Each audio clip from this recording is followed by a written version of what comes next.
जी 19 क्या हाल है बच्चों आप लोगों का। आज हिस्टोलॉजी का जैसे कि आप लोगों को पता है कि सारे जो आप लोगों के सब्जेक्ट्स हैं सबकी रिवीजन क्लासेस आज से आप लोगों की स्टार्ट हुई हैं।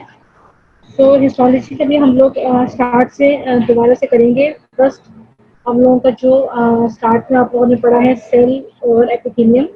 आज हम लोग सेल जो है उसको देखेंगे और थोड़ा सा एपिथेलियम को टच करेंगे। मेन एपिथेलियम आप लोग इंशाल्लाह नेक्स्ट लेक्चर में पढ़ोगे।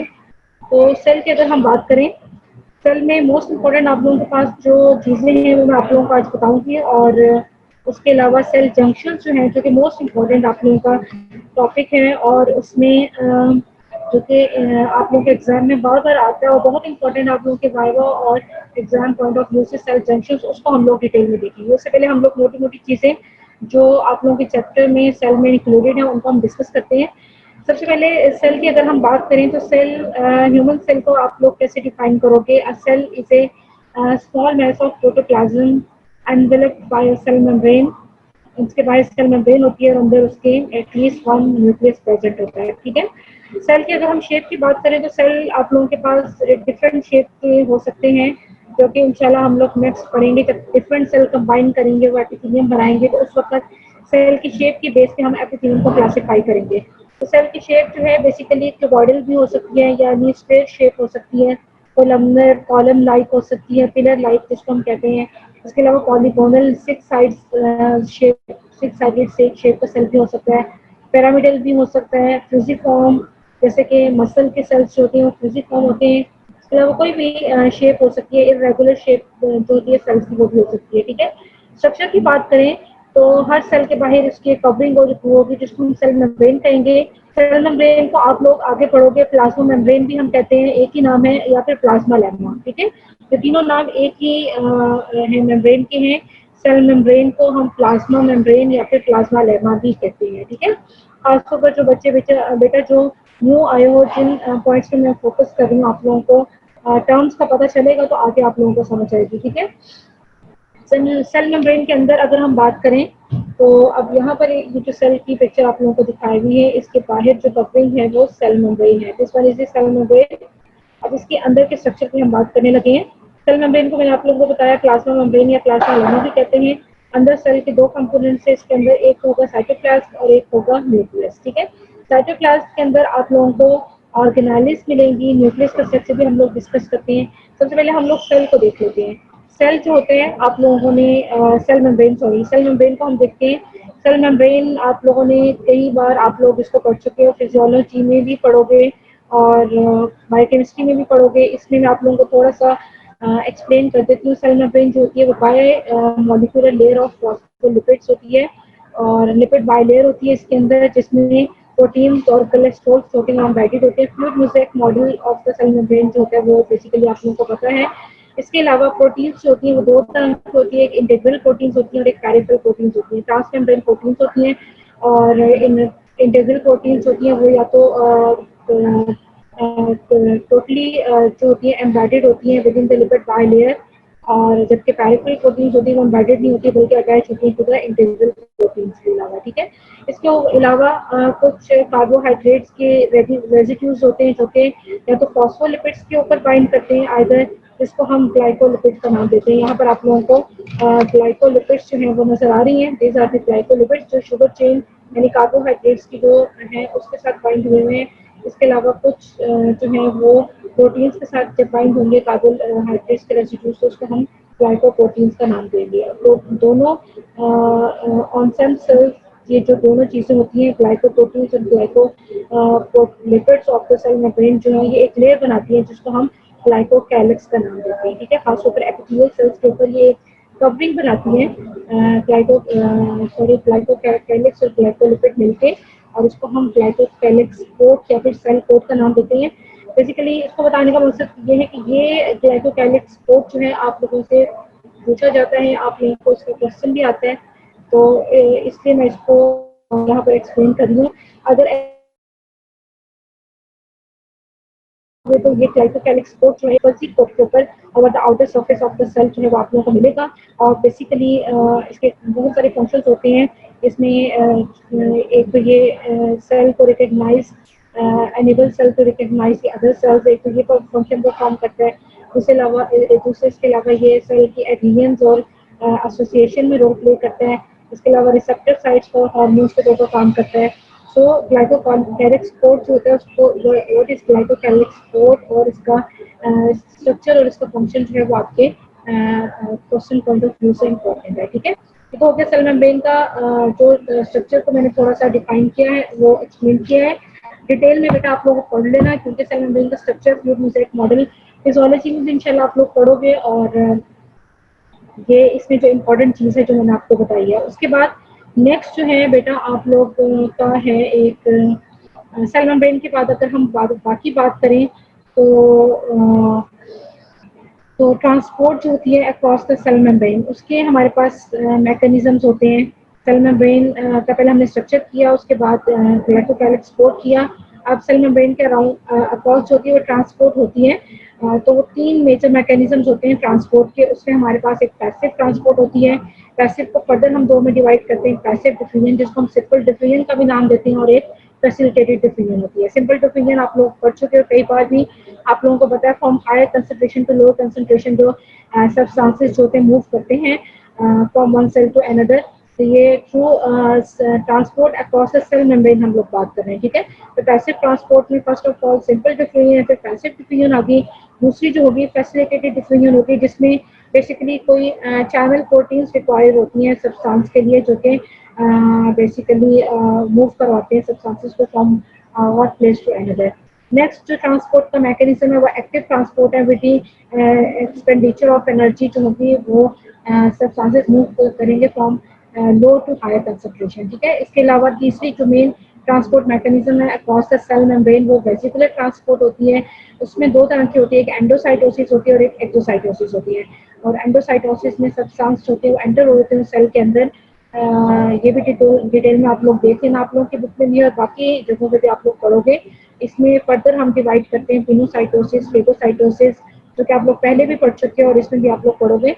और नेक्स्ट जो होती है वो एक्सोसाइटोसिस होती है। उसमें बेसिकली स्किन के प्रोडक्ट्स होते हैं वो सेल सरफेस से जो होते हैं वो बाहर रिलीज हो जाते हैं। ठीक है, ये तो बेटा सेल मेम्ब्रेन का स्ट्रक्चर, सेल मेम्ब्रेन के ऊपर ग्लाइकोकैलिक स्पोर्ट है, और इसके साथ ही जो स्पोर्ट्स हैं अक्रॉस द सेल मेम्ब्रेन को। ठीक है, उसके बाद नेक्स्ट जो है हम न्यूक्लियस की अगर हम बात करें, सेंटर में सेल के सेंटर में भी हो सकता है, साइड पे भी हो सकता है। न्यूक्लियस जो होता है वो बेसिकली सेल के अंदर क्या होता है, उसके अंदर जेनेटिक मटेरियल होता है सेल का, और basically command centre of the cell के तौर पर ये काम करता है और कंट्रोल करता है मेटाबॉलिक एक्टिविटीज जितनी भी सेल में हो रही होती है उसको। ठीक है, तो बेसिकली ये डायरेक्शन सेंड करता है टू सेल को कि वो ग्रो करे, मैच्योर हो, डिवाइड हो, या फिर बताए। सारी तो डायरेक्शन बेसिकली आ रही होती है वो सेल से आ रही, न्यूक्लियस से आ रही होती है सेल के।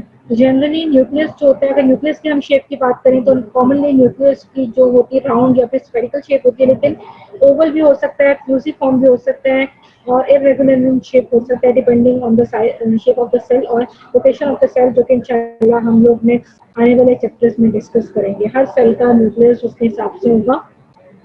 उसके बाद न्यूक्लियस के स्ट्रक्चर की अगर हम बात करें तो न्यूक्लियोलस होता है इसके अंदर एक प्रोमिनेंट। ठीक है, ये न्यूक्लियोलस है। बाहर जो होती है इसके न्यूक्लियर एनवेलप होता है, मेम्ब्रेन होती है जिसको हम न्यूक्लियर एनवेलप कहते हैं, और उसके 2 पैरेलल यूनिट मेम्ब्रेन्स होती हैं। ठीक है, ये तो हो गया बेटा। और इसके अलावा न्यूक्लियर पोर्स भी आप लोगों को नजर आ रहे हैं, न्यूक्लियस का स्ट्रक्चर। नेक्स्ट हम लोग चलते हैं साइटोप्लाज्म के ऊपर। साइटोप्लाज्म जो होता है इसमें बेसिकली मेटाबॉलिक प्रोसेसेस जितने भी हो रहे होते हैं सेल के वो साइटोप्लाज्म के अंदर हो रहे होते हैं, और लेकिन कंट्रोल जैसे कि मैंने आप लोगों को पहले बताया वो कौन कर रहा होता है, न्यूक्लियस कंट्रोल कर रहा होता है इन सारी मेटाबॉलिक एक्टिविटीज को। ठीक है, साइटोप्लाज्म को भी हम 2 पार्ट्स में डिवाइड करते हैं, एक होता है साइटोसोल और दूसरा जो होता है साइटोस्केलेटन पार्ट होता है साइटोप्लाज्म का। ठीक है, साइटोसोल की अगर हम बात करें तो साइटोसोल जो होता है वो हमारे पास फ्लूइड मैट्रिक्स होता है। एक साइटोप्लाज्म का जो पार्ट है वो कंसिस्ट ऑफ फ्लूइड मैट्रिक्स, और उसके अंदर ऑर्गेनेलिस प्रेजेंट होती है। ठीक है, ऑर्गेनेलिस आप लोग एफएससी से पढ़ते आए हो, और आगे भी आप लोग हर जगह पे पढ़ोगे। फर्स्ट चैप्टर के हर सब्जेक्ट के फर्स्ट चैप्टर में सेल और उसके ऑर्गेनेलिस जो है वो डिस्क्राइब किए हुए होते हैं। ऑर्गेनेलिस में हमारे पास यहाँ पर जो इम्पोर्टेंट पॉइंट है ऑर्गेनेलिस के हिसाब से, तो यहाँ पर ऑर्गेनेलिस जो होते हैं हिस्टोलॉजी में जो आप लोगों को पता होने चाहिए, 2 तरह के होते हैं। एक मेम्ब्रेन बाउंड ऑर्गेनाइज होती है और एक नॉन मेम्ब्रेनस ऑर्गेनाइज होती है, जो कि आप लोगों से एग्जाम में पूछी जाती है। ठीक, तो सारी की सारी ऑर्गेनाइज जो होंगी बाउंड ऑर्गेनाइज जो साइटोप्लाज्म होती हैं, जैसे कि mitochondria, lysosomes, endoplasmic reticulum, culture petals, दो ऑर्गेनाइज ऐसी हैं, दो ऑर्गेनाइज बेटा ऐसी हैं जो कि नॉन मेम्ब्रेनस होती हैं, मेम्ब्रेन बाउंड नहीं होती है। उनमें हमारे पास राइबोसोम्स आते हैं और सेंट्रोसोम्स होते हैं। एक इम्पोर्टेंट क्वेश्चन है एमसीक्यू पॉइंट ऑफ व्यू से भी, वाइवा पॉइंट ऑफ व्यू से भी, कि जितनी भी ऑर्गेनाइज प्रेजेंट होंगी साइटोसोल ऑफ द साइटोप्लाज्म, वो सारी मेम्ब्रेन बाउंड होंगी एक्सेप्ट राइबोसोम्स एंड सेंट्रोमियर्स। ठीक है, सेंट्रोसोम, सॉरी, सेंट्रोसोम और राइबोसोम्स के अलावा बाकी सारी दीज आर दी सेंट्रोसोम। ठीक है, और ये राइबोसोम्स हैं।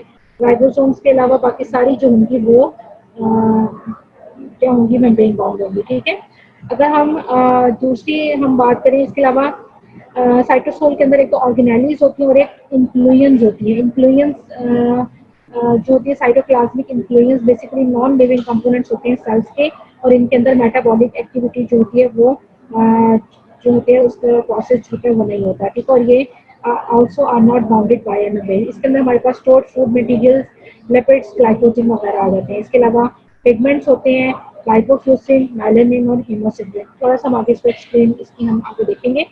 फर्दर अगर हम बात करें, दूसरा कंपोनेंट जो है साइटोप्लाज्म का, एक तो साइटोसोल था जिसमें ऑर्गेनालिज और इन्फ्लुएंस थी, दूसरा जो है वो साइटोस्केलेटन है। साइटोस्केलेटन की अगर हम बात करें तो साइटोस्केलेटन जो होता है उसमें सिस्टम होता है ट्यूब्यूल्स का और फिलामेंट्स का। इसमें हमारे पास माइक्रोफिलामेंट्स, माइक्रोट्यूब्यूल्स और इसके अलावा इंटरमीडिएट फिलामेंट्स प्रेजेंट होते हैं। ठीक है, तो ये सारे इनका फंक्शन बेसिकली क्या होता है कि ये सेल शेप को मेंटेन करते हैं एंड इंटायर जो टिश्यू होता है स्टेबलाइज करते हैं उसको, मोटिलिटी ऑफ द सेल को जो है उसमें हेल्प करते हैं। इसके अलावा माइटोटिक स्पिंडल बनाते हैं, जैसा कि आप लोगों ने पढ़ा होगा during cell division, meiosis, mitosis में माइटोटिक स्पिंडल माइक्रोफिलामेंट्स बनाते हैं। ठीक है, और इसके अलावा सीलिया माइक्रोफिलाई जो कि बेसिकली सेल की जो एपिकल सरफेस होती है, सेल के सर्फेसिस भी आप लोग पढ़ोगे, एक एपिकल सरफेस होती है, एक लैटरल सरफेस होती है दोनों साइड पे सेल की, और एक बेसल सरफेस होती है। ठीक है, बेसल सरफेस जो होती है वो अटैच होती है बेसल लैमिना के साथ, आगे हम मेम्ब्रेन पढ़ेंगे। और उसके अलावा एपिकल सरफेस पे बहुत सारी मॉडिफिकेशंस होती हैं जिसमें सीलिया, माइक्रोविलाई, ठीक है, स्टीरोसीलिया, हर किसी का अलग अलग फंक्शंस हैं। तो सीलिया, माइक्रोविलाई, इन सब की फॉर्मेशन में भी बेसिकली ये माइक्रोट्यूब्यूल्स जो साइटोस्केलेटन होते हैं ये रोल प्ले करते हैं। ठीक है, ये तो बेटा थोड़ा सा इंट्रोडक्शन था आप लोगों का सेल का। इसमें जो जो इम्पोर्टेंट चीज़ें थी वो मैंने आप लोगों को बताई हैं कि सेल मेम्ब्रेन का स्ट्रक्चर, ग्लाइकोकैलिक्स पोर्ट, इसके अलावा transport across the cell membrane, और उसके बाद साइटोप्लाज्मिक इन्फ्लुएंस है, मेम्ब्रेन बाउंड और non membranous organelles. Most important जो स्ट्रक्चर आप लोगों को पता होना चाहिए ऑर्गेनालिज का, mitochondria, Golgi apparatus, endoplasmic reticulum, lysosomes वगैरह इन सब का, और ये जो है साइटोस्केलेटन जिसमें माइक्रोफिलामेंट्स, इंटरमीडिएट फिलामेंट्स और माइक्रोट्यूब्यूल्स आते हैं। ठीक है, ये इंपॉर्टेंट आप लोगों के लिए। नेक्स्ट हम लोग चले, हम लोगों ने सेल और इसके कंपोनेंट्स डिस्कस करनी है। सेल मेम्ब्रेन का structure, glycocalyx ports, transport across the cell membrane, cytoplasmic components में ऑर्गेनाइलीज और इन्फ्लुएंस और साइटोस्केलेटन, ये तीनों चीजें मैंने आप लोगों को बताई हैं। साइटोस तो हमारे पास एक तो ग्लाइकोजन ग्रैन्यूल्स होते हैं, बेसिकली कार्बोहाइड्रेट पॉलीमर की एग्रीगेशंस होती हैं इन विच ग्लूकोज इज स्टोर्ड। ठीक है, ग्लूकोज इसके अंदर स्टोर्ड होते हैं। सेवरल सेल टाइप्स में आप लोगों को विजिबल होंगे, जैसे कि लिवर सेल्स होंगे उसमें इन the form of irregular clumps of periodic acid shift positive या फिर इलेक्ट्रॉन डेंस मटेरियल। ठीक है, इस ट्रेन में आप लोगों को ये नजर आएंगे। ठीक है, लाइपोफ्यूसिन पिगमेंट की अगर हम बात करें, ये भी साइटोप्लाज्मिक इन्फ्लुएंस है। येलोइश ब्राउन पिगमेंट होता है, ये H&E स्टेन, जो नॉर्मल हम स्टेन यूज करते हैं हिस्टोलॉजी में, वो H&E स्टेन होता है, हीमोटॉक्सिन एंड इओसिन स्टेनिंग होता है। ठीक है, मैनी सेल्स की। और डायग्राम जो आप लोग ड्रॉ भी करोगे और जो आप लोग देखोगे भी मोस्टली लाइट माइक्रोस्कोप में जो हम देखते हैं वो H&E स्टेन की डायग्राम्स होती है। ठीक है, तो H&E staining in many cells में, specially in stable non dividing cells जिसमें न्यूरॉन्स, कार्डियक मसल्स होते हैं, इन सब में आप लोगों को येलिश ब्राउन पिगमेंट जो होगा वो नजर आएगा। ठीक है, ये लाइपोफ्यूसिन पिगमेंट है, और बेसिकली डिराइव्ड कहाँ से होता है, from the residual bodies after lysosomal digestion से। एक और पिगमेंट है हेमोसिडरिन, डेंस ब्राउन एग्रीगेट होता है डीनेचर्ड फेरेटिन प्रोटीन्स की, और इसके अंदर आयरन के मेनी आइटम्स होते हैं वो बाइंड होते हैं। फेगोसिटिक सेल्स जो होते हैं specially macrophages of liver and spleen वहाँ पर आप लोगों को मिलेंगे, और बेसिकली वहाँ पर ये कैसे बनते हैं result from the phagocytosis of red blood cells, ठीक है। ये तो साइटोप्लाज्मिक इंक्लूजन है, ये भी आप लोगों को पता होनी चाहिए। अच्छा बेटा, टिश्यूज ऑफ द बॉडी की अगर हम बात करें तो 4 बेसिक टाइप्स हैं टिश्यूज के बॉडी में। हमारे पास एक एपिथेलियल है, कनेक्टिव, मस्कुलर और नर्वस टिश्यू, जो कि हम सारे जो है वन बाय वन जो है आगे फर्दर आप लोग लेक्चर्स में कवर करोगे। हर टिश्यू जो होता है exist in function in close association with one another, ठीक है। एपिथेलियल टिश्यू हम लोग सेल्स के बाद हम एपिथेलियम पढ़ेंगे, और एपिथेलियल टिश्यू जो है इंशाल्लाह हम लोग नेक्स्ट लेक्चर में कवर करेंगे, ठीक है।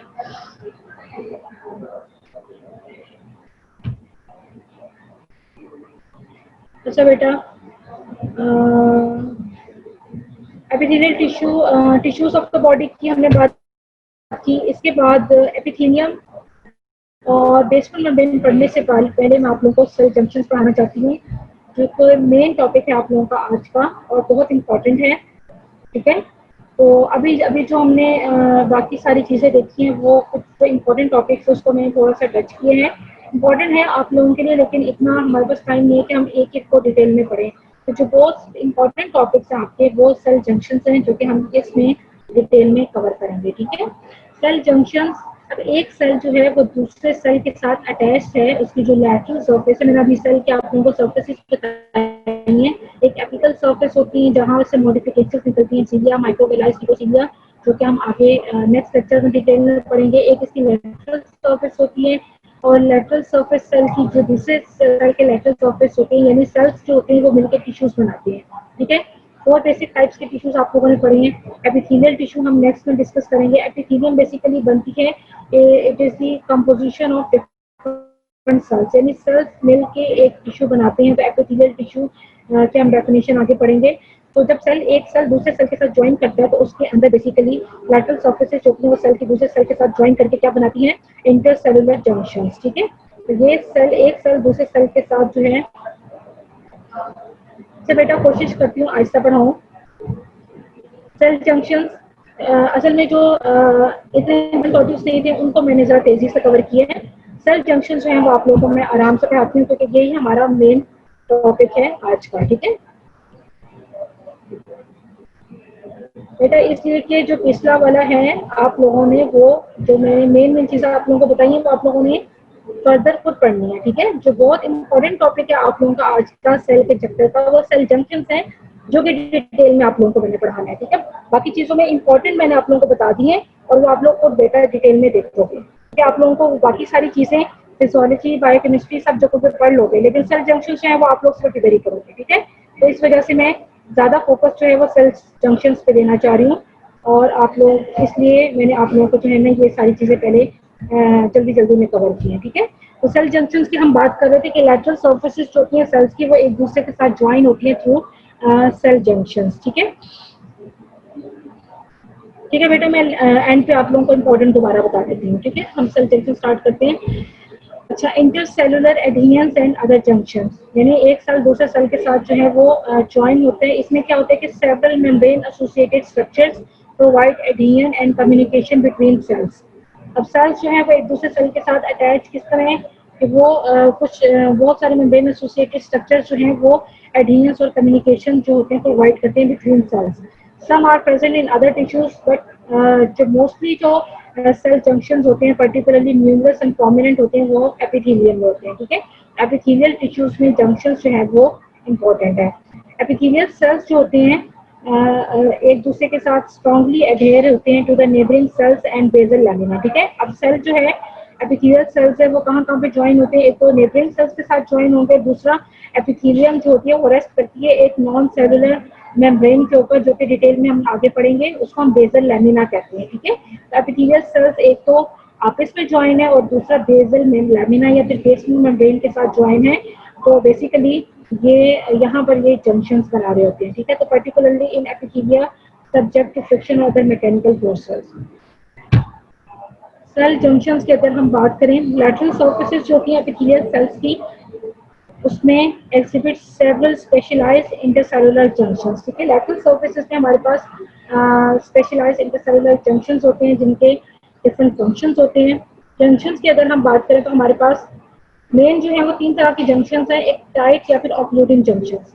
टाइट ऑक्लूडिंग जंक्शंस, नाम से ही आप लोगों को पता है कि एक टाइट कनेक्शन बनाते हैं between the adjacent sales, seal like connection. ठीक है, form a seal between the adjacent sales, और बेसिकली इनफॉर्मेबिलिटी जो होती है सेल मेम्ब्रेन की उसको मेंटेन रखते हैं कि वहां से पैरासेलुलर रूट से जो है कोई भी ट्रांसपोर्ट जो है वो ना हो सके। ठीक है, एडहेरिंग या फिर एंकरिंग जंक्शंस होते हैं, ये सेल एडियंस, स्ट्रिंग सेल एडियंस होती हैं, डिटेल में हम लोग देखते हैं। इसके अलावा गैप जंक्शंस होते हैं, बेसिकली ये चैनल्स के फॉर्म में होते हैं, और कम्युनिकेटिंग जंक्शंस भी हम इनको कहते हैं, और ये जंक्शंस होते हैं बेसिकली अलाउ करते हैं communication between the adjacent sales. ठीक है, क्लासिफिकेशन की अगर हम बात करें, क्लासिफिकेशन जो होती है जंक्शंस की हम दो तरीकों से करते हैं। ठीक है, classify on the basis of 2 criteria.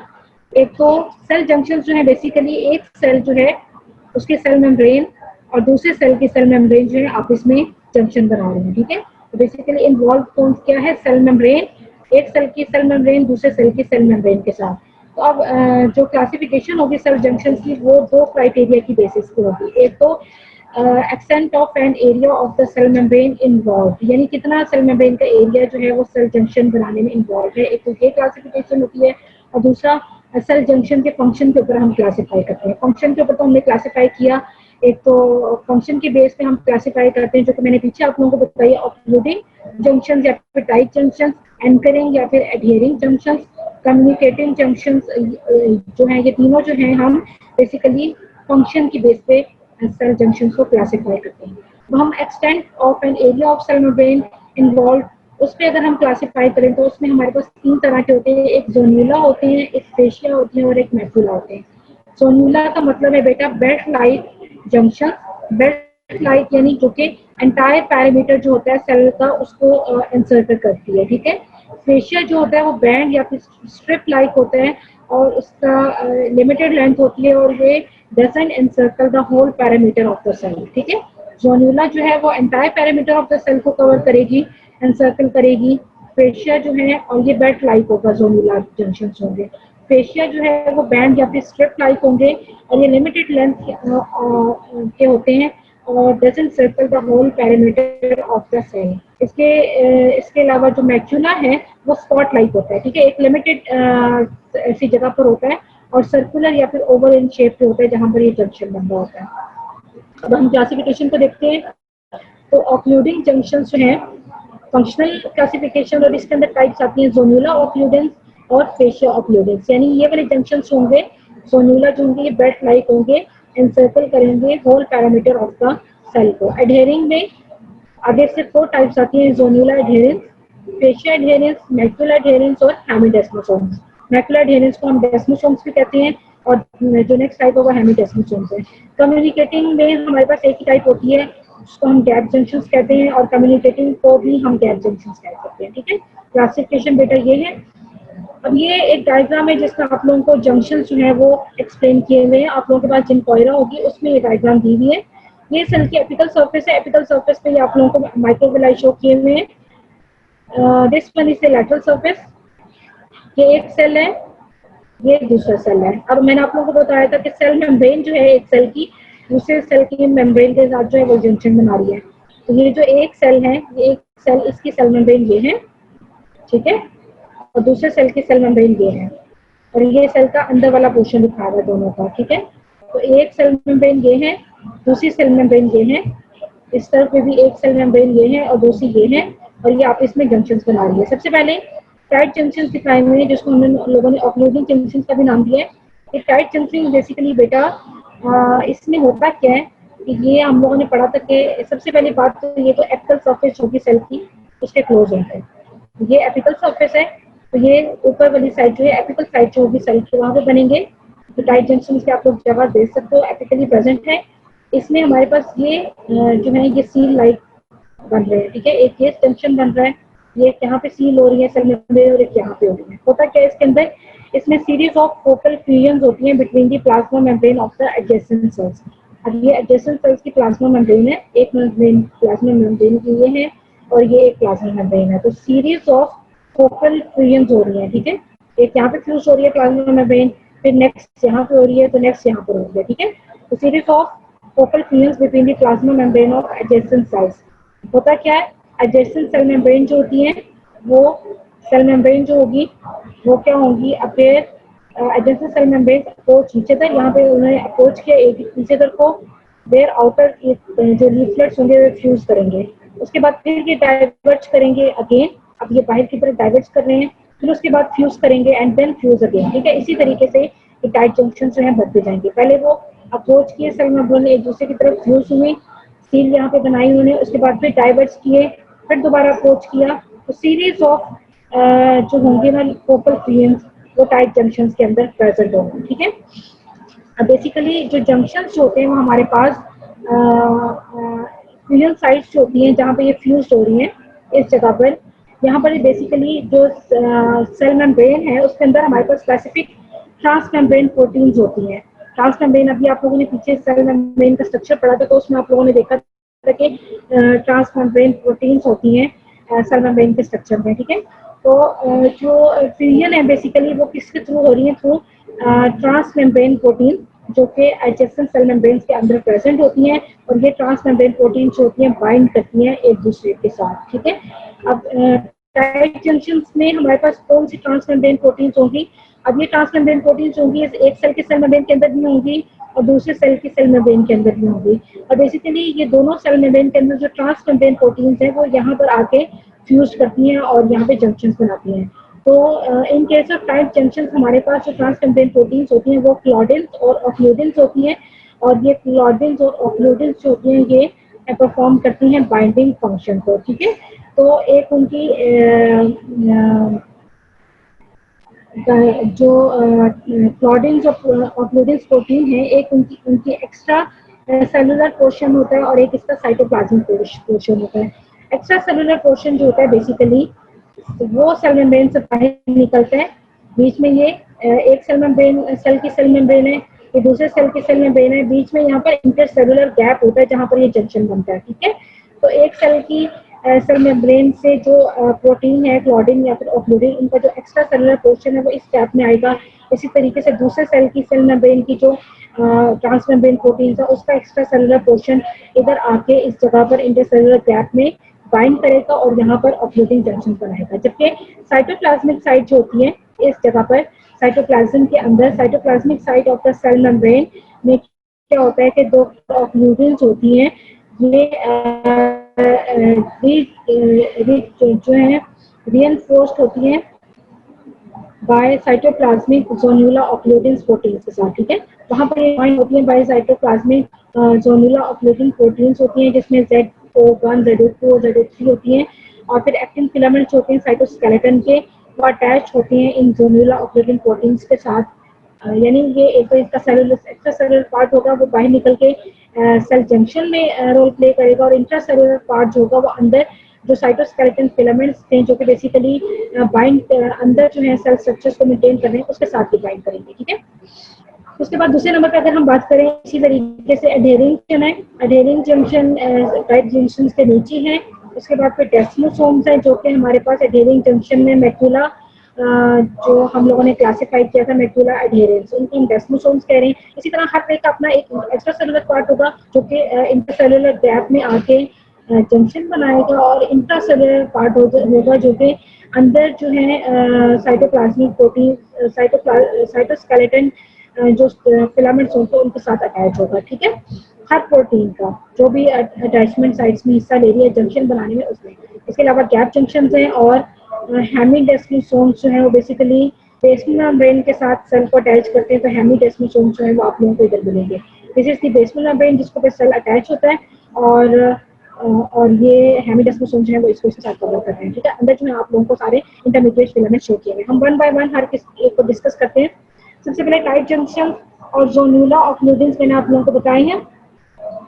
जैसा कि मैंने आप लोगों को बताया are the most apical of the junction, ठीक है। सेल जंक्शन के मोस्ट एपिकल प्रेजेंट होते हैं। टर्म जोनुला जो है वो इंडिकेट करती है that the junction forms a band completely encircling the each cell, ठीक है। यानी ये जंक्शन होते हैं, बैंड लाइक जंक्शन होते हैं, जैसे मैंने आप लोगों को शुरू में एक्सप्लेन किया जोनुला का क्या मतलब है, और ये कंप्लीटली इंसर्कल करते हैं ईच सेल को। ट्रांस इलेक्ट्रॉन माइक्रोस्कोप में अगर आप लोग देखोगे, यानी इलेक्ट्रॉन माइक्रोस्कोपिक पिक्चर में जब आप लोग देखोगे तो एडजेसेंट मेम्ब्रेन्स होंगी एट दीज जंक्शन। ये जो सेल मेम्ब्रेन्स होंगी वो फ्यूज मिलेंगी और टाइटली अपोज होंगी, जैसे कि मैंने आप लोगों को डायग्राम में टाइट जंक्शन जो है वो एक्सप्लेन किया है। The seal between the membranes is due to interactions between the transmembrane proteins, ठीक है। और बेसिकली जंक्शन किन के दरमियान बन रहे हैं, तो सेल मेम्ब्रेन के अंदर ट्रांसमेम्ब्रेन प्रोटीन्स हैं, और in case of tight junction transmembrane proteins कौन से होंगी, क्लॉडिन एंड ओक्लूडिन, ठीक है। ये हर ट्रांसमेम्ब्रेन प्रोटीन, एक सेल मेम्ब्रेन की ट्रांसमेम्ब्रेन प्रोटीन जो है दूसरे सेल मेम्ब्रेन की ट्रांसमेम्ब्रेन प्रोटीन के साथ ज्वाइन करके तो ये एडजेसेंट जो है वो सील लाइक जंक्शंस बनाएंगे। Conula occlusions are clearly seen after prior fracture. Prior fracture basically एक फ्रैक्चरेशन होती है इलेक्ट्रॉन माइक्रोस्कोपिक पिक्चर में। जब आप लोगों ने किसी चीज को देखना है टिश्यू को, तो वो एक स्पेशल फॉर्मेशन करते हैं टिश्यू के, उसको हम प्रायर फ्रैक्चर कहते हैं। तो इसमें जब आप लोग देखोगे तो they appear as a band of branching strands in the membrane around each cells apical end. उसमें आप लोगों को ये क्लियर नजर आएगा हर सेल की जो एपिकल एंड होगा उसके ऊपर।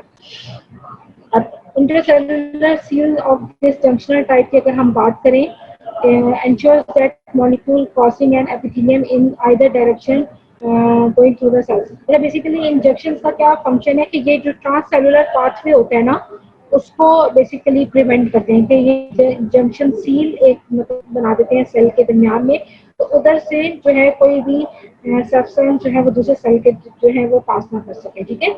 और एपिथेलिया विद वन और टू सीलिंग स्ट्रैंड्स। अब कुछ जो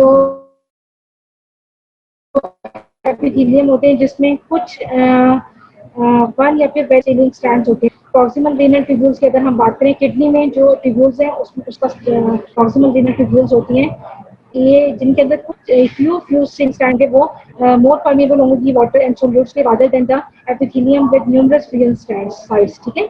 जिनमें ज्यादा फ्यूजन साइट्स होंगी वो उसके अंदर उतनी ही परमेबिलिटी कम होगी फॉर वाटर एंड सोल्यूट्स, और जिसके अंदर कम होगी उसके अंदर परमेबिलिटी जो होगी वो ज्यादा होगी। और ज्यादा फ्यूजन साइट्स आप लोगों को यूरिनरी ब्लैडर और इंटेस्टाइन में मिलेंगी, ठीक है।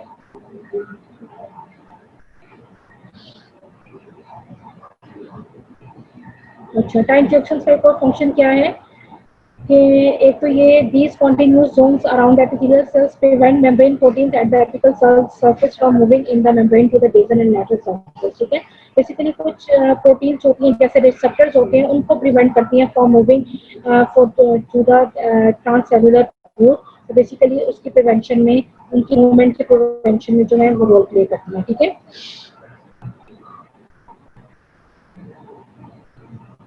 नेक्स्ट है बेटा, हम लोग बात करते हैं जोनुलर एडहेरेंस की। जोनुलर एडहेरेंस जो है बेसिकली ये जो होती है एनसर्कल करती है एपिथेलियल सेल्स को यूजुअली इमीडिएटली बिलो द जोनुला ऑक्लूडेंस, ठीक है।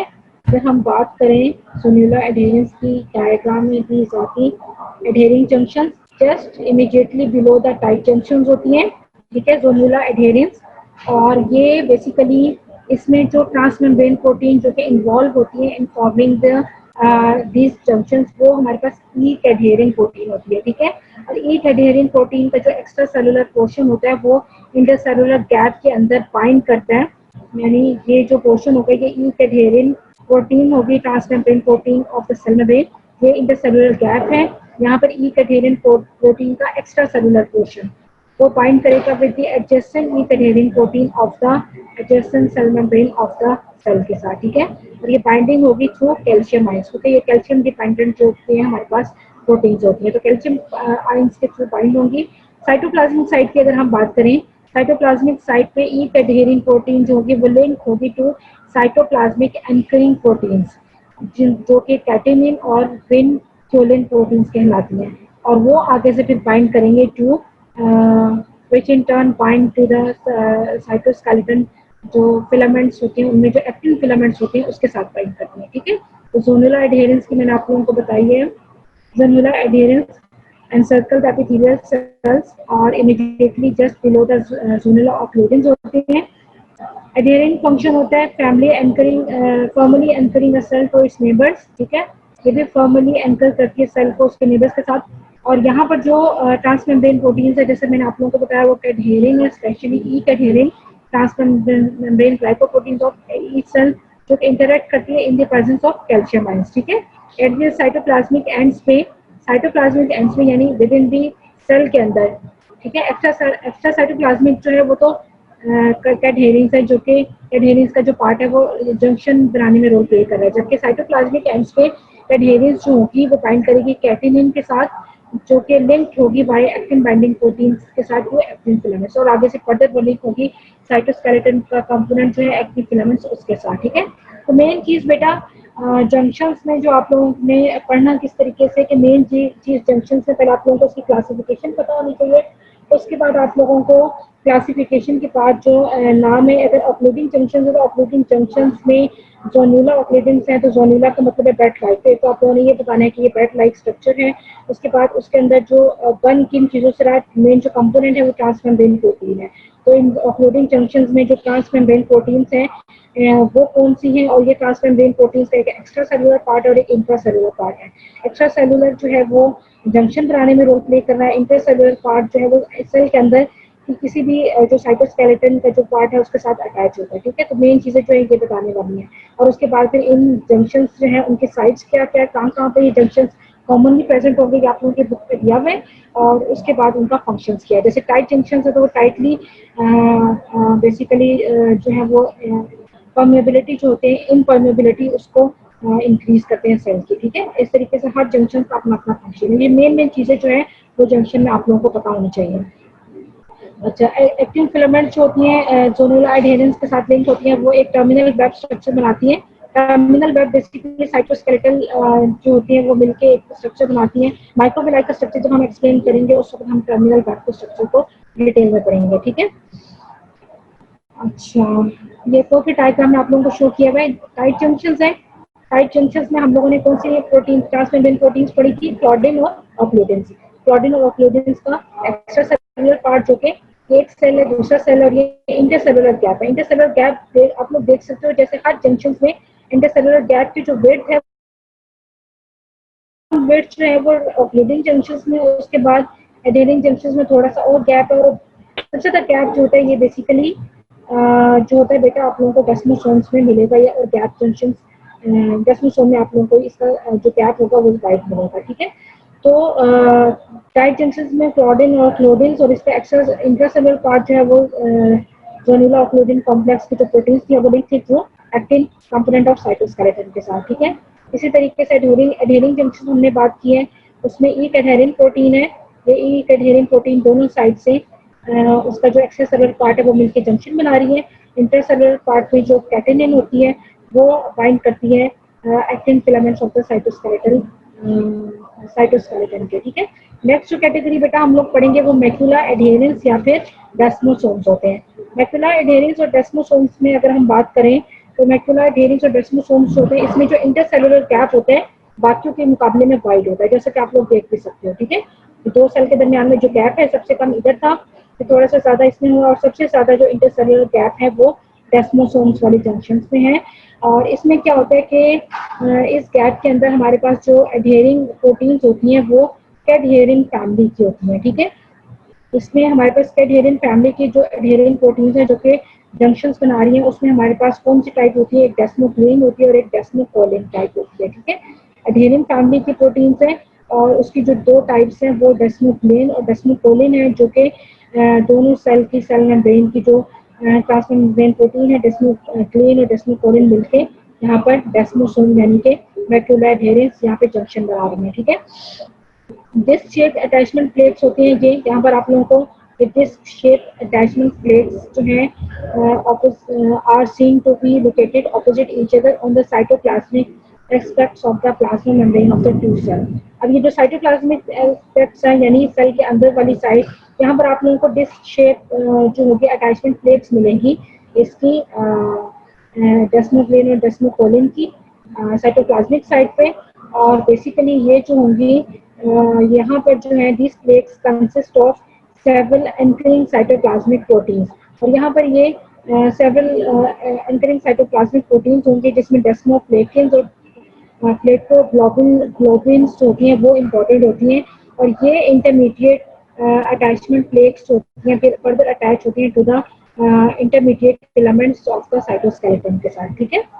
तो डेस्मोसोम्स में हमारे पास कौन सी ट्रांसमेम्ब्रेन प्रोटीन्स है, कैडहेरिन फैमिली की, और उसमें डेस्मोग्लेन और डेस्मोकोलिन आती हैं, और उनकी जो साइटोप्लाज्मिक साइट्स है वहाँ पर अटैचमेंट प्लेट्स होते हैं in the form of disc shape attachment plates होती हैं, और ये इस अटैचमेंट प्लेट्स में हमारे पास साइटोप्लाज्मिक एंकरिंग प्रोटीन्स होती हैं जो कि डेस्मोप्लेकिन्स और प्लेटोग्लोबुलिन्स होती हैं, जो कि फर्दर अटैच होती हैं with the intermediate filaments of the cytoskeleton के साथ, ठीक है।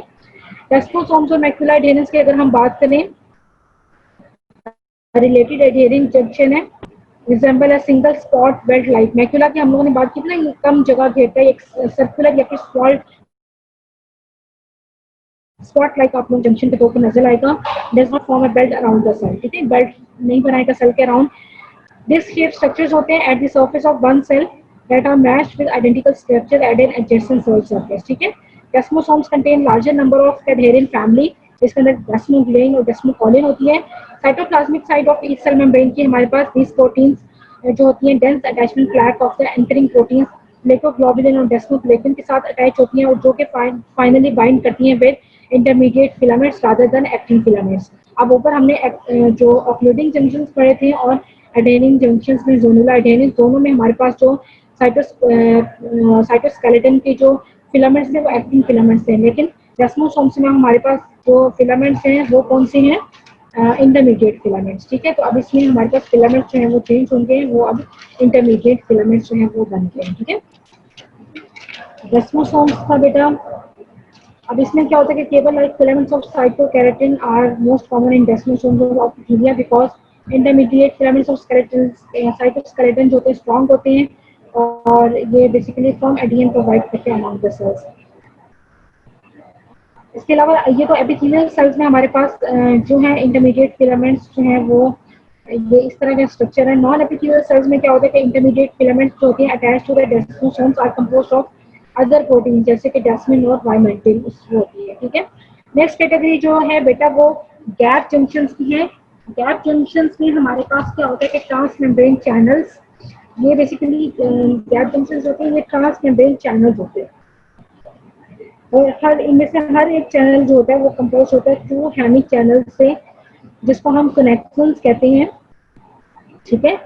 गैप जंक्शन जो है बेसिकली हमारे पास ट्रांस मेम्ब्रेन चैनल्स के फॉर्म में होते हैं, और each of these channels is composed of two hemi channels which are known as connections. One belong to plasmalemma of each cell participating in the formation of gap junction, ठीक है। अब ये है वो हर एक जो होगा एक प्लाज्मा लेमा जो होगी एक सेल की उसके साथ बिलोंग होगा, ठीक है। दो हैं तो एक plasmalemma of the cell की होगी, दूसरा दूसरे plasmalemma of the cell की, और मिलकर ये दोनों क्या मेम्ब्रेन बनाएंगे, ट्रांस मेम्ब्रेन चैनल्स बनाएंगे, ठीक है। सिलेंड्रिकल वॉल जो होगी ईच कनेक्शन की, अभी जो इसकी जो सिलेंड्रिकल वॉल है कनेक्शन की वो बनेगी 6 ट्रांस मेम्ब्रेन प्रोटीन्स के साथ, ठीक है। ये दो हमारे पास बेटा कनेक्शंस है, एक जो है एक सेल मेम्ब्रेन की तो ट्रांस मेम्ब्रेन तो चैनल वहां से आ रहा है, दूसरे सेल मेम्ब्रेन की आ रहा है, ठीक है। अभी दो कनेक्शन जो है वो एक हेमी चैनल्स बना रहे हैं, और ये कनेक्शन जो है बेसिकली अब सिलेंड्रिकल वॉल जो होती है ईच कनेक्शन की वो आगे से फर्दर 6 ट्रांस मेम्ब्रेन प्रोटीन से बनती है जिसको हम कनेक्शंस कहते हैं। यानी गैप जंक्शंस में जो हमारे पास ट्रांस मेम्ब्रेन प्रोटीन्स होगी वो कनेक्शन होगी, ठीक है। और कनेक्शन यानी जैसे कनेक्शन है, ये कनेक्शन जो है एक फ्रॉम वन प्लाज्मा मेम्ब्रेन से प्रोजेक्ट करेगा into the intercellular gap, this is the intercellular gap. ये कनेक्शन एक प्लाज्मा मेम्ब्रेन से प्रोजेक्ट कर रहा है और फ्यूज करेगा with the connection from the adjoining cell membrane के साथ, और इसकी वजह से एक ट्यूबुलर चैनल बन जाएगा by the union of two hemi channels, ठीक है। ये हेमी चैनल्स किससे बने हुए कनेक्शन से, ठीक है। और हर हेमी चैनल्स के अंदर दिस ट्रांस मेम्ब्रेन चैनल जो होगा, अब ये दो कनेक्शन है, हर कनेक्शन के अंदर हम लोगों ने पाया कि 6 ट्रांस मेम्ब्रेन प्रोटीन्स हैं जिसको हम लोगों ने कनेक्शंस का नाम दिया, ठीक है। तो ये दो दिस ट्रांस मेम्ब्रेन चैनल, अभी एक ट्यूबुलर चैनल बन गया दोनों के मिलने से। अब दिस ट्रांस मेम्ब्रेन चैनल जो होगा वो इसके अंदर 12 कनेक्शंस होंगी, directly connect to cells participating in the junction, ठीक है। तो गैप जंक्शन में हमारे पास बेसिकली एक ट्रांसमेम्ब्रेन चैनल बनता है। अच्छा, गैप जंक्शन की अगर हम बात करें mediate communication, basically communicating channel भी हम इसलिए कह रहे हैं क्योंकि इस चैनल्स के थ्रू जो है वो कम्युनिकेशन हो रही है। ये बेसिकली मीडिएट करता है कम्युनिकेशन रादर देन एडिशन और ऑक्लूजन बिटवीन द सेल्स। ठीक है, मैंने एपिथेलियल सेल्स में ये अबंडेंट होते हैं बेटा, इनकी एग्जांपल्स जो हैं वो मैंने यहाँ शो नहीं की हुई, आप लोग प्लीज बुक में इनकी एग्जांपल्स लिखी हुई है हर जंक्शन की, तो आप लोग वहां से देख लेना। ठीक है, abundant in many epithelial cells. इसमें भी अगर आप लोग इलेक्ट्रॉन माइक्रोस्कोप में देखोगे तो gap junctions consist of aggregated transmembrane protein complex. ठीक है, ट्रांसमेम्ब्रेन प्रोटीन कॉम्प्लेक्स जो मैंने आप लोगों को पीछे बताया है, that form circular patches in the plasma membrane. Circular patches के फॉर्म में होगा। द गैप जंक्शंस प्रोटीन जो है वो कनेक्शंस हैं जो कि हेक्सामेरिक कॉम्प्लेक्सेस जिसको हम कनेक्शंस कहते हैं। ठीक है, कनेक्शंस बेसिकली ट्यूबुलर चैनल्स बना रही है और हर कनेक्शंस के अंदर 6 हेक्सामेरिक यानी कि 6 connections हैं। ठीक है, जो कि ट्रांसमेम्ब्रेन प्रोटीन्स हैं, each of which has a central hydrophilic core. When two cells attach, connections in the adjacent cell membranes move laterally move करेंगे and align to form connections between the two cells with each junction having dozens or hundreds of aligned connections pairs. ठीक है, ये आप लोगों को दिखा दिया। Communicating channels are formed by a pairs of particles connections, दोनों उससे बन रहे हैं, which are in turn each composed of 6 protein subunits जो कि ट्रांसमेम्ब्रेन प्रोटीन से connection that span the lipid bilayer of each cell membrane. ठीक है, गैप जंक्शंस बेसिकली बेटा परमिट करते हैं intercellular exchange of molecules with small diameters, यानी less than 1.5 nanometer के जितने भी मॉलिक्यूल्स होंगे वो एक्सचेंज पास कर जाएंगे through this gap junctions. Some molecules mediating signal transduction such as cyclic nucleotides ions, ये आयंस की बेसिकली ट्रांसपोर्ट में जो है वो गैप जंक्शन रोल प्ले करते हैं, move rapidly through gap junction. और इसके अलावा एग्जांपल में हमारे पास हार्ट और विजल मसल्स हैं गैप जंक्शन और हेल्प प्रोड्यूस रिदमिक कॉन्ट्रैक्शंस। ठीक है, नेक्स्ट जो है बेटा लास्ट जो है वो हेमिडेस्मोसोम्स है। हेमिडेस्मोसोम्स जो है ये बेसिकली हाफ डेस्मोसोम भी आप इसको कह सकते हो, शेप ऑफ द हाफ डेस्मोसोम के तौर पर है, इसलिए इसका नाम हेमिडेस्मोसोम्स है। हेमिडेस्मोसोम जो है बेसिकली जो सेल की बेसल सरफेस है उसको अटैच करता है टू द बेसल लैमिना। अब सेल जो है ये एक सेल है, अब सेल टू सेल जो कनेक्शन होती है, सेल ढेर सारे मिलके एपिथेलियम बनाते हैं, एपिथेलियम जो होती है अटैच होती है बेसल लैमिना के साथ, और बेसल लैमिना जो होता है वो बेसिकली एपिथेलियम को सेपरेट करता है from the underlying connective tissue. और ये कनेक्टिव टिश्यू एपिथेलियम जो एट सेल जो होता है वो ए वेस्कुलर स्ट्रक्चर होता है, तो बेसिकली जो कनेक्टिव टिश्यू अंडरलाइंग होता है वो उसको जो होता है न्यूट्रिशन और ब्लड सप्लाई जो होता है वो प्रोवाइड करता है। ठीक है, तो हेमिडेस्मोसोम बेसिकली क्या होता है कि बेसल डोमेन जो होती है एपिथेलियल सेल के attach to the subjacent basal lamina by junction called hemidesmosome, जो आप लोग जो है वो देख सकते हो इलेक्ट्रॉन माइक्रोस्कोप से। हेमिडेस्मोसोम्स एंकर करता है एपिथेलियल सेल्स को टू द बेसल लैमिना, और इसमें जो ट्रांसमेम्ब्रेन प्रोटीन्स होंगे वो इंटीग्रिन्स होंगी। एक्स्ट्रा सेलुलर पोर्शन जो होगा इंटीग्रिन्स का बाइंड करेगा to the laminin and type 4 collagen in basal lamina. अब एक्स्ट्रा सेलुलर पोर्शन जो है यानी इंटीग्रिन का, इंटीग्रिन बेसिकली क्या है, ट्रांसमेम्ब्रेन प्रोटीन है इन हेमिडेस्मोसोम्स में।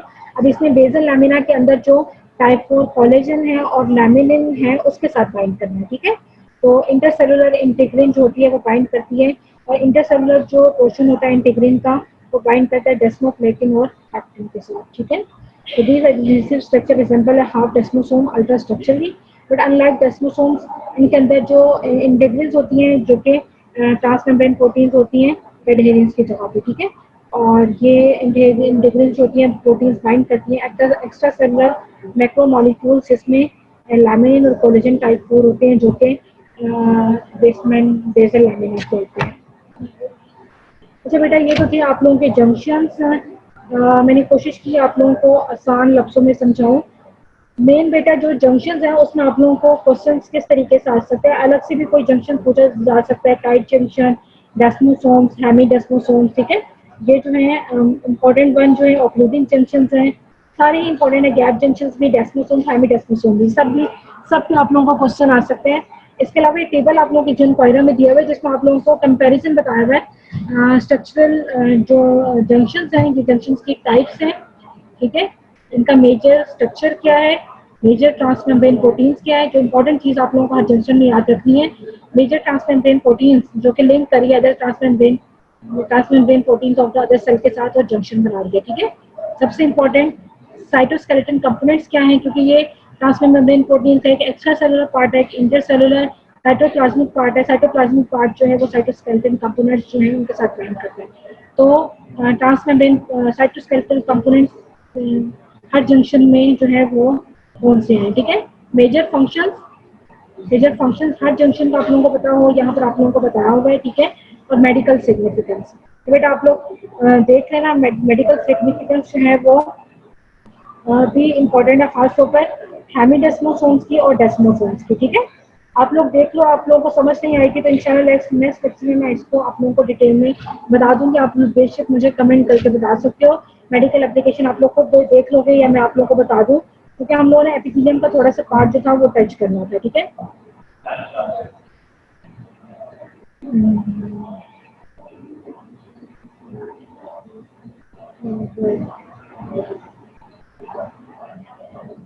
ठीक है। अच्छा बेटा, एपिथेलियम जो है वो अगर आप लोग कहते हो मैं थोड़ा सा इंट्रोडक्शन दे देती हूँ, नहीं तो आप लोगों को मैं नेक्स्ट लेक्चर में ही शुरू करवा दूंगी, क्योंकि एपिथेलियम जो है फिर हम लोगों ने नेक्स्ट लेक्चर में पूरा कवर करना है, आप लोग ये देख लेना, ठीक है।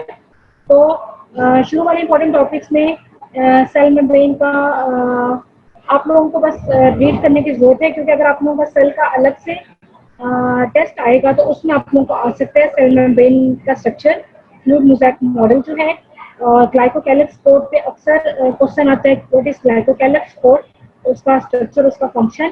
उसके बाद ऑर्गेनेलिस में से जो इम्पोर्टेंट वन है वो सबसे इम्पोर्टेंट तो माइटोकॉन्ड्रिया है।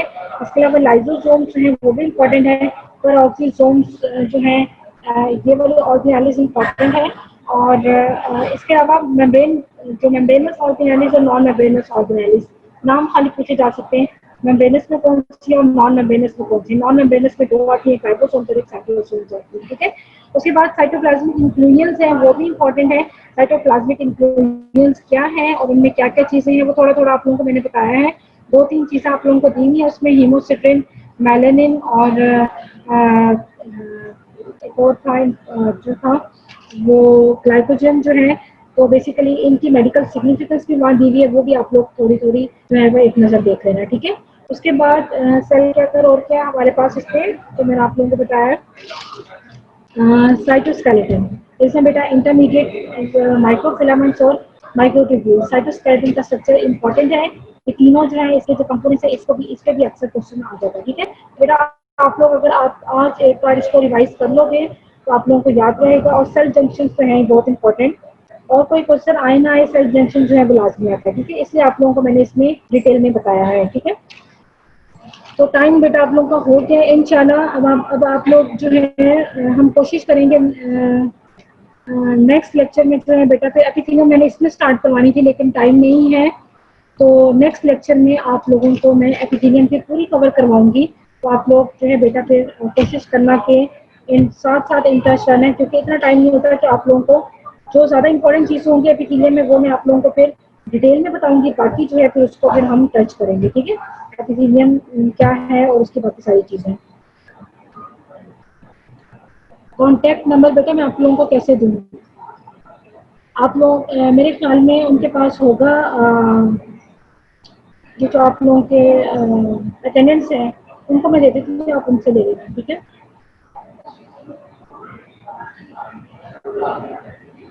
और बेटा कुछ पूछना है तो बता दो।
बेटा आप लोगों को सेल नंबर मैंने सेंड कर दिए। आप लोगों को जो पूछना हो वो आप पूछ सकते हो। इम्पोर्टेंट टॉपिक्स जो आप लोगों को नहीं समझ आई, अगर आप लोग को रिवाइज करवाना चाहते हो नेक्स्ट लेक्चर में, वो भी मैं बता दूँगी, ठीक है। तो इंशाल्लाह नेक्स्ट लेक्चर में हम लोग एपिथेलियम कवर करेंगे। एपिथेलियम जो है वो आप लोगों ने साथ साथ देखनी है, क्योंकि फिर मैं जो चीज़ें ज़्यादा इंपॉर्टेंट होगी वो आप लोगों को मैं डिटेल में बताऊँगी, ठीक है। क्योंकि अब थोड़ी सी मैंने इस लेक्चर में कवर करनी थी, लेकिन टाइम नहीं था, इस वजह से मैंने आप लोगों को आज एपिथेलियम नहीं खेला। तो इंशाल्लाह हम नेक्स्ट करेंगे, ठीक है बेटा। ओके, अल्लाह हाफिज़।